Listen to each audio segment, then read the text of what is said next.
The Pale Man by Julius Long.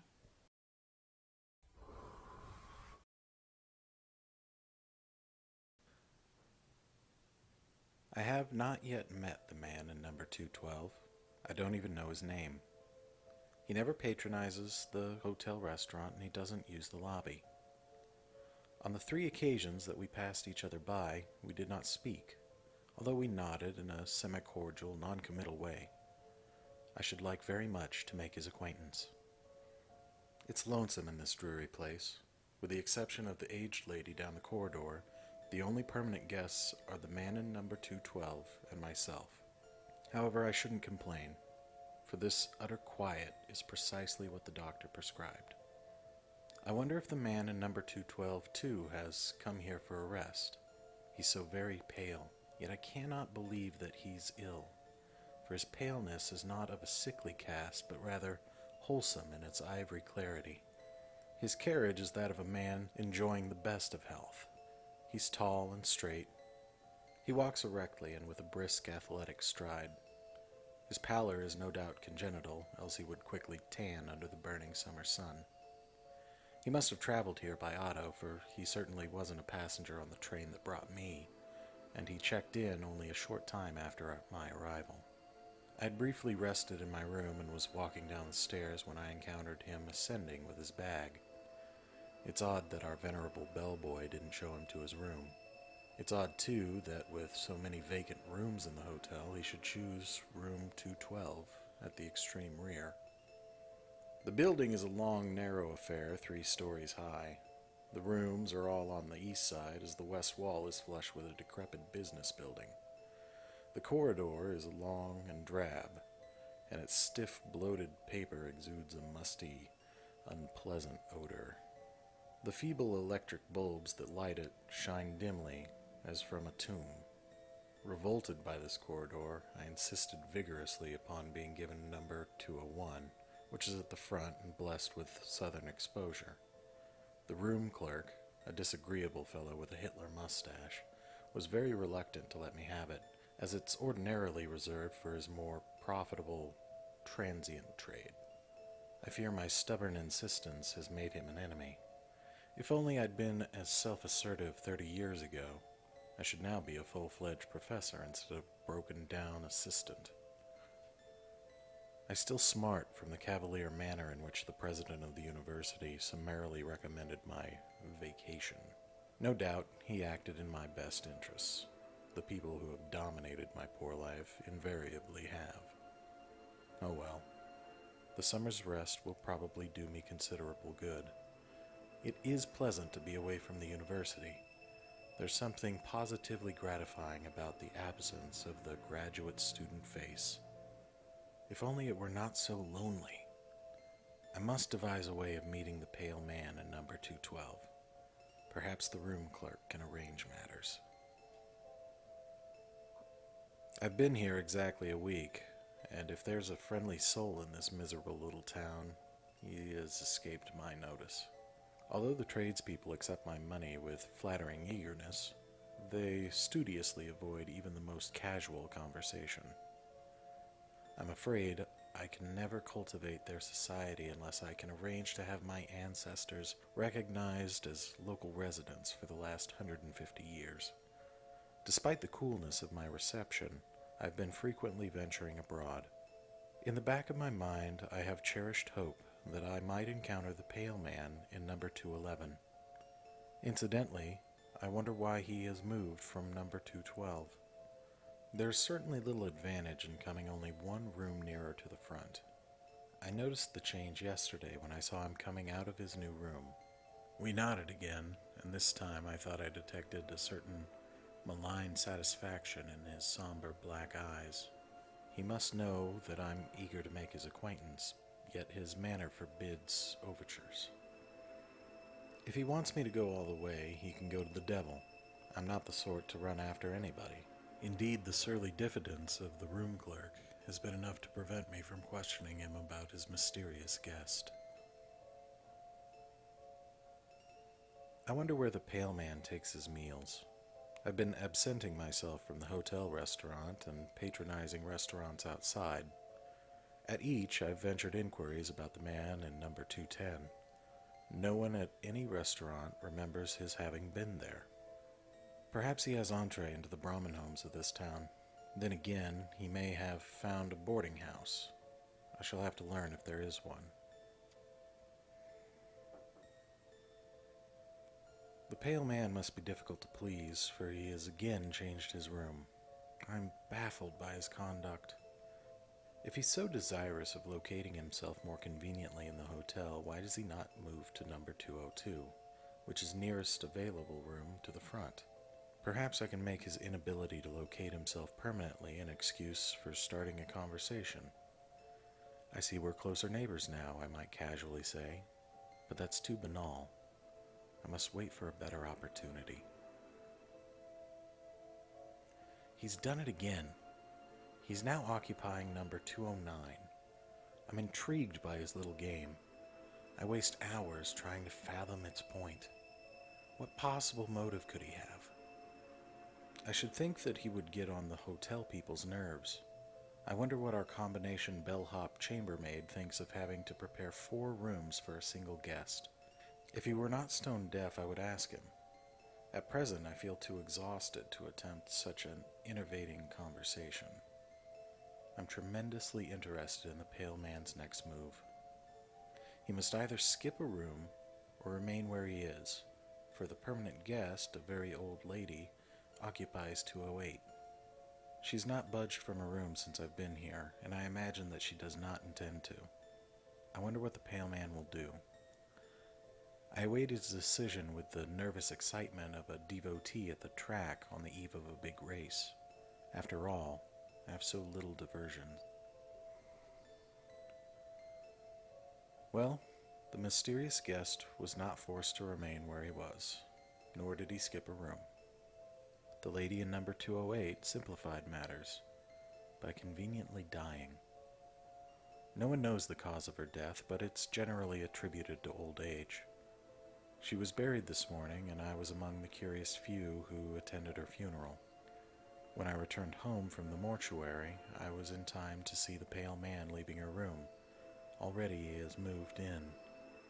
He favored me with a smile, whose meaning I've tried in vain to decipher. I cannot but believe that he meant it to have some significance.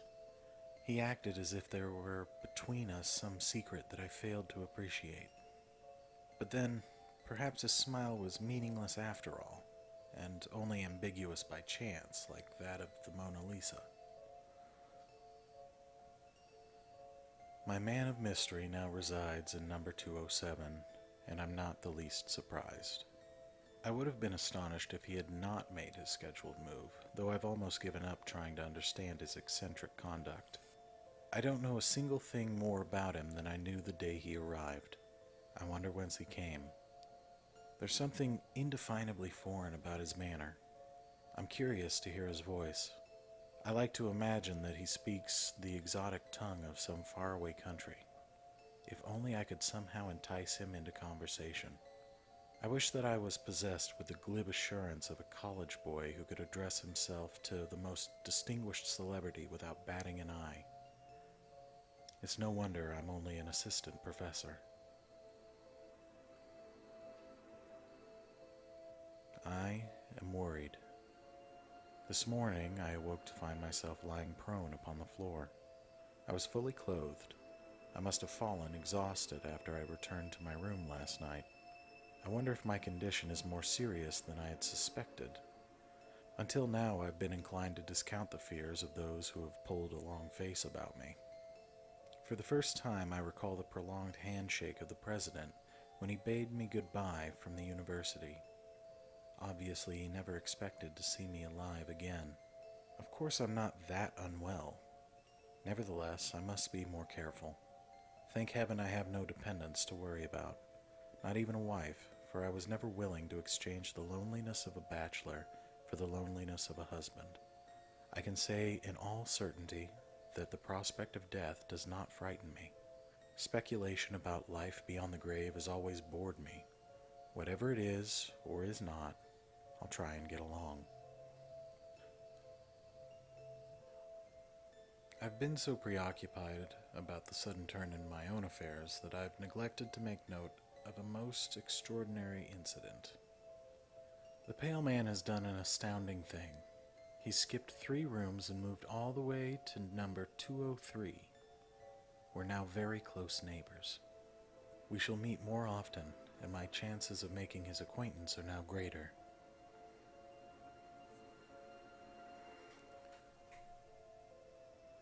I've confined myself to my bed during the last few days and have had my food brought to me.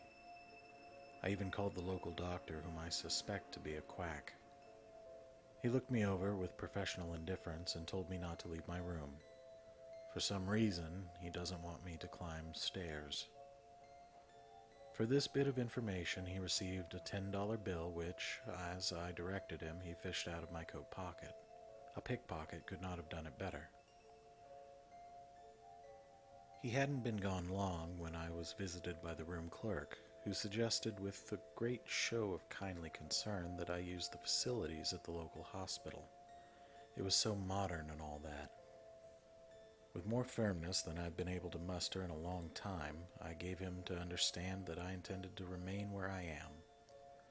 Frowning sullenly, he stiffly retired.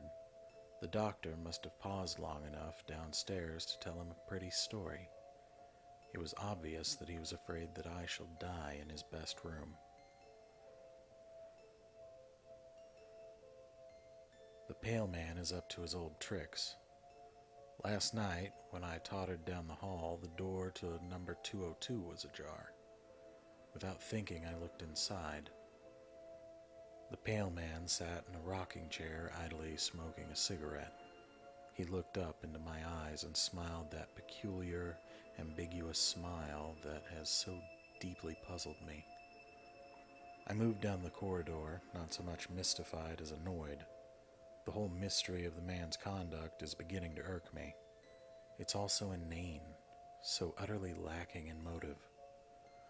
I feel that I shall never meet the pale man, but at the very least I'm going to learn his identity.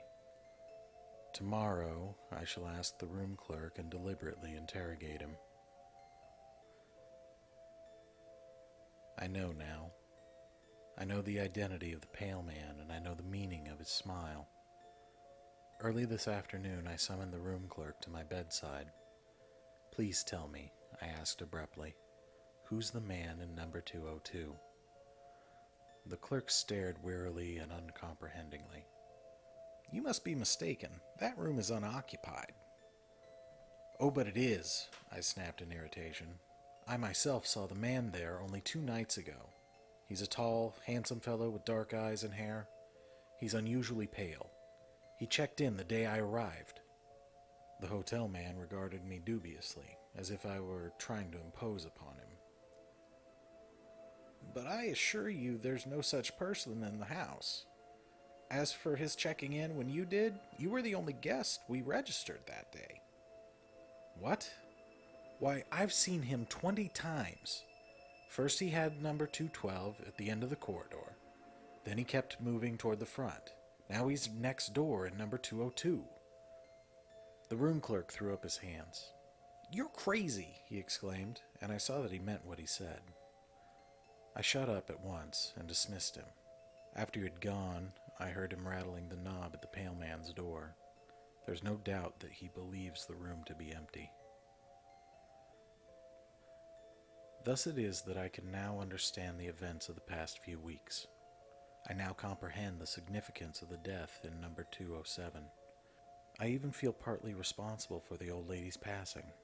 After all, I brought the pale man with me. But it was not I who fixed his path. Why he chose to approach me, room after room, through the length of this dreary hotel, why his path crossed the threshold of the woman in number 207, those mysteries I cannot explain. I suppose I should have guessed his identity when he skipped 3 rooms the night I fell unconscious upon the floor. In a single night of triumph he advanced until he was almost to my door. He'll be coming by and by to inhabit this room, his ultimate goal. When he comes, I shall at last be able to return his smile with grim recognition. Meanwhile, I have only to wait beyond my bolted door.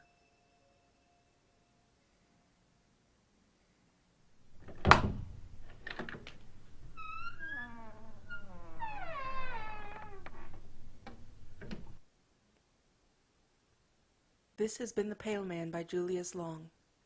This story first appeared in Weird Tales, Volume 24, Issue 3, and is now in the public domain. A link to the full text is available in the description box below.